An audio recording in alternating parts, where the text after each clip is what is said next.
If you're going to believe any reports of UFOs, you might as well trust those coming from the men who have actually been to space, who usually also come with all their teeth and a PhD. The list of those who have made claims of sightings includes Edgar Mitchell, Katie Coleman and Dr. Brian O'Leary, many also referencing government knowledge of alien existence and cover-ups. Buzz Aldrin has also spoken of his own experience on board the Apollo 11 when they saw something flying alongside them. At first they thought it was the final stage of the detached rocket, until Mission Control confirmed it was 6,000 miles away from them. There are more registered sightings of UFOs than there is the word count here to deal with them, and the majority of the time, there's a thorough debunking accompanying them. But throughout history there have been a number that have been harder to explain away, from the 1853 sighting by a number of students and professors at the Tennessee College campus, to the oft-quoted Stephenville Lights case from 2008, with over 200 witnesses spotting the UFO including 3 policemen who remained anonymous. In September when news broke of potential evidence of life in the upper clouds of Venus. The announcement pointed to the presence of phosphine, a rare and often poisonous gas that, on Earth at least, is almost always associated with living organisms. With its hellish surface temperature, outlandish pressure and sulfuric acid clouds, Venus has long played second fiddle to the seemingly more potentially habitable Mars. But a team aimed both the James Clerk Maxwell Telescope in Hawaii and the Atacama Large Millimeter/Submillimeter Array in Chile at Venus and picked up phosphine's signature, in a Venusian cloud layer with downright Earth-like temperatures and pressures. Terrestrial bacteria are known to thrive in some pretty tough conditions, making the biological explanation a not unreasonable one.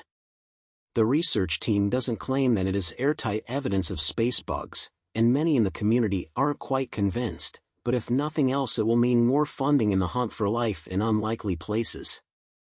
Another interesting record from National Aeronautics and Space Administration files includes the air-to-ground transcripts from Gemini 7. Found in the National Archives online catalog, the records include the transcript of a conversation between Houston Control and astronauts who have a bogey at 10 o'clock high. Bogey was often the term used to refer to UFOs.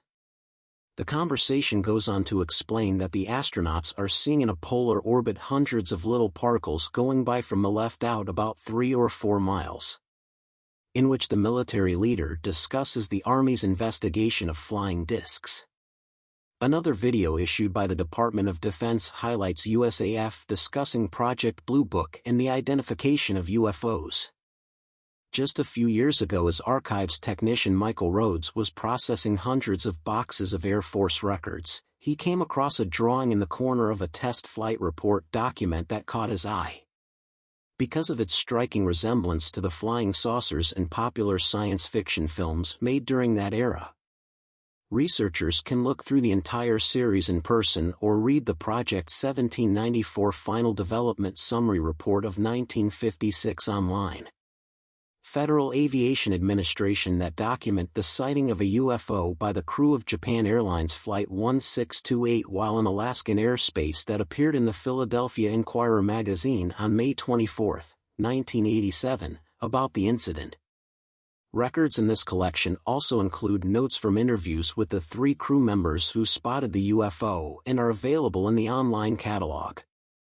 The records were discovered as part of the Alaskan Digitization Project, according to Marie Brindo Vass, a metadata technician at the National Archives in Seattle, Washington. The agency's data dump arrives 1 month after Congress's passage of the 5,600-page COVID-19 relief bill, which included a provision calling for UFO-related documents disclosure. Within 180 days of the bill's ratification, reports Stephen Greenstreet and Stephen Nelson for the New York Post, officials from the Department of Defense and intelligence agencies must submit a report to the Congressional Intelligence and Armed Services Committees on Unidentified Aerial Phenomena, the government's preferred term for UFOs. UFOs have long held a place in popular lore. According to Encyclopedia Britannica, the phenomenon became a major topic of public fascination after World War II, when rocket technology was first developed. Businessman Kenneth Arnold made the first widely recognized UFO sighting in 1947, when he claimed he'd seen 9 objects flying through the air like saucers skipping on water. As similar reports of unexplainable flying objects became more frequent, the U.S. government established multiple projects tasked with logging UFO sightings. Between 1952 and 1969, the most famous of these, Project Blue Book, recorded more than 12,000 sightings, per Encyclopedia Britannica. More recently, public interest in UFOs has grown thanks to the Advanced Aviation Threat Identification Program, ADIP, a secret government organization that operated from 2007 to 2012. Thanks to modern telescopes, space stations and all the new technologies and knowledge, the scientific world has officially opened up to the idea that we are not alone in the universe. The study of the star systems of our galaxy confirms the existence of Earth-like planets, where intelligent species could have developed and therefore human societies comparable to those on Earth. However, these are planets thousands of light-years away. Science, therefore, absolutely excludes that these distances could allow hypothetical extraterrestrial societies to reach us. At the same time, however, the UFO phenomenon is increasingly rampant and affects all nations and societies of the world. The many inexplicable sightings have convinced of the extraterrestrial nature of UFOs, qualified people in every social sphere, from the scientific to the political and religious. The case history is so vast and involved so many witnesses, judged worthy of credibility, that the hypothesis of a real extraterrestrial presence really undermines the adverse positions of official science.